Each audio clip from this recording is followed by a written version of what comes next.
Okay, so this is for the scratch art project. The first thing you want to do is you want to take a piece of cardstock paper and you're going to cover the whole thing in crayon.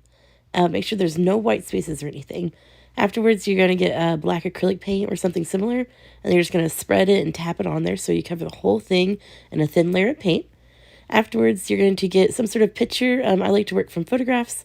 Here you can see I'm doing like a loose grid method. You can freehand it if you want to, but doing this kind of makes it to where if you struggle drawing realism, it can kind of help pinpoint kind of sort of like all the locations and stuff of all the things. So if you struggle with drawing, I suggest doing a grid. If not, you can always freehand it.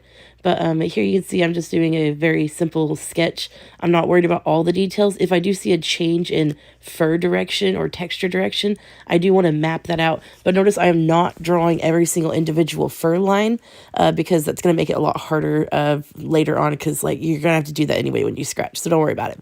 So once you finish with your rough sketch, then what you're going to do is you're going to do what's called a pastel transfer. So you get your black paper after it's dry, get a piece of pastel paper or graphite paper. You want to make sure the pastel is touching the black paper, and then you're going to put your drawing on top of it.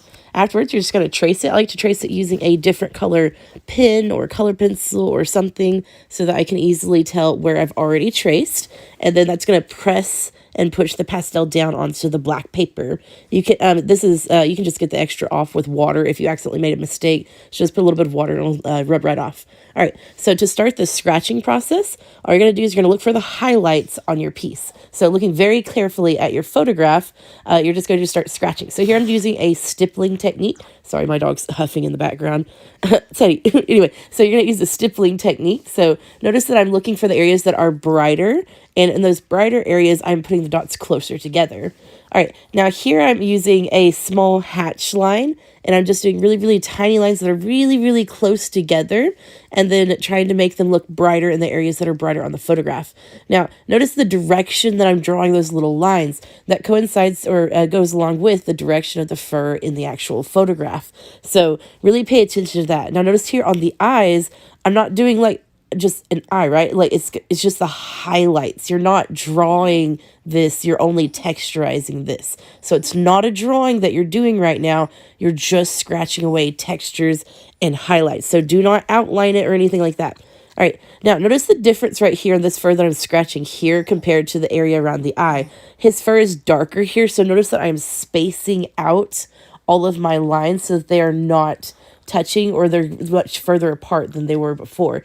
That's going to give it an illusion of a darker fur color in this particular case. So spacing out your lines makes for darker color areas, whereas putting them really close together makes them look brighter. And if you notice that as you were going, if it's not bright enough, you can always put them back together. So here I am going back in and adding some more highlights on the eye, and then just continuing on to add more of those textures. Now, as you go, some parts might have smaller textures and some might have larger textures. Here what I'm doing is this is called a crosshatch. Notice I go in one direction and then I go in the opposite direction. Sometimes I didn't want the tongue to look like the same texture as the fur, so sometimes adding crosshatching can help kind of like separate the different textures so that they're not all the same. So that's also why I use stippling in the nose. All right, here you can see the length of the fur has changed. In this area, he has a combination of longer and shorter furs. Notice that I am leaving some parts black. You want to leave some parts black. If you just scratch away the whole thing, then it makes it look very flat. So please make sure that you're looking at your reference and make sure that any part that it seems darker, if you can get away with leaving it the color black that it is on the paper, then just leave it that way. That way it can stand out a little bit more and add what's called contrast. When you can have a really dark area right next to a really light area, it adds nice contrast. All right, so for this really large area of his body, there's quite a lot to scratch. So what I'm doing is I'm scratching away the brightest areas first, and then I'm going back in with a slightly spaced out area to make it look darker. Now notice this technique I'm doing. I'm holding my hand on one part of the paper, and with the other I'm scratching. I'm just rotating it. This allows it to where I don't have to move my scratching hand that much. I can just tilt the paper as I'm scratching in the same direction. It makes it go a lot faster.